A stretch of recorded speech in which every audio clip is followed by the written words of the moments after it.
الحمدللہ وکفا وسلام علی عبادہ الذین اصطفیٰ اما بعد۔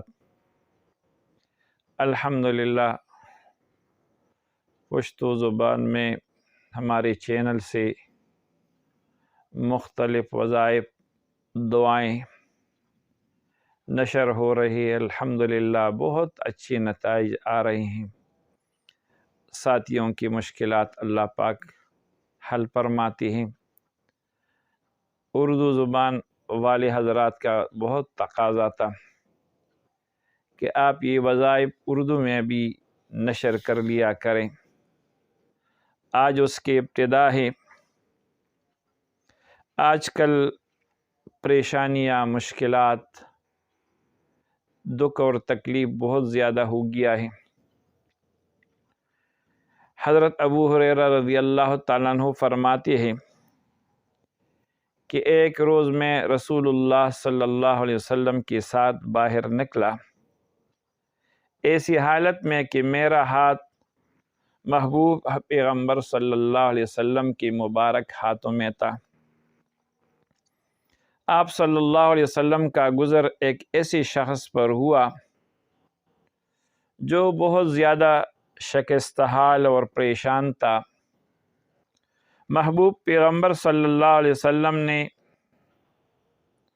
اس سے پوچھا کہ تمہارا یہ حال کیسے ہو گیا ہے؟ اس شخص نے کہا، یا رسول اللہ صلی اللہ علیہ وسلم، بیماری اور تنگ دستی نے یہ حال کر دیا ہے۔ محبوب پیغمبر صلی اللہ علیہ وسلم نے فرمایا کہ میں تمہیں چند کلمات بتاتا ہوں، وہ پڑھو گے تو اللہ تعالیٰ تمہاری بیماری اور تنگ دستی ختم فرمائیں گے۔ وہ مبارک کلمات یہ تھے: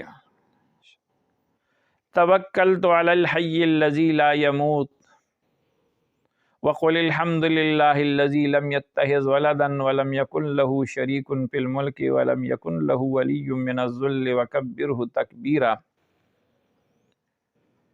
اس کے بعد کچھ عرصہ بعد آپ صلی اللہ علیہ وسلم اور میرا اسی انداز میں اس طرف جانا ہوا۔ جب محبوب پیغمبر صلی اللہ علیہ وسلم نے اس صحابی کو دیکھا تو بہت اچھی حالت میں تھا۔ محبوب پیغمبر صلی اللہ علیہ وسلم نے بھی خوشی کا اظہار فرمایا۔ اس صحابی رضی اللہ تعالیٰ عنہ نے کہا، اے محبوب پیغمبر صلی اللہ علیہ وسلم، جب سے آپ نے مجھے یہ کلمات بتائے تھے میں پابندی سے اس کو پڑھتا ہوں۔ اللہ تعالیٰ میری مشکلات کو ختم فرمایا اور میری بیماریاں تنگ دستی سارے ختم ہو گئی۔ یہ حدیث مبارک تفسیر مظہری میں بھی بحوالہ ابو یعلا و ابن سنی نقل ہوا ہے۔ اگر کوئی مسلمان بندہ اس کو صبح و شام پڑھ لیا کرے، ہر نماز کے بعد پڑھ لیا کرے، یقیناً اللہ تعالیٰ مشکلات کو ختم فرمائیں گے۔ اللہ تعالیٰ ہم سب کو عمل کرنے کی توفیق عطا فرمائے۔ مفتی محمد شفیع رحمۃ اللہ علیہ نے معارف القرآن جلد نمبر 5 صفحہ نمبر 543 پر یہ روایت نقل کیا ہے۔ ایک دفعہ پھر میں سناتا ہوں: توکلت علی الحی الذی لا یموت وقل الحمد للہ الذی لم یتخذ ولدا ولم یکن لہ شریک فی الملک ولم یکن لہ ولی من الذل وکبرہ تکبیرا۔ وصلی اللہ تعالی علی خیر خلقہ محمد وعلی آلہ وصحبہ اجمعین برحمتک یا ارحم الراحمین۔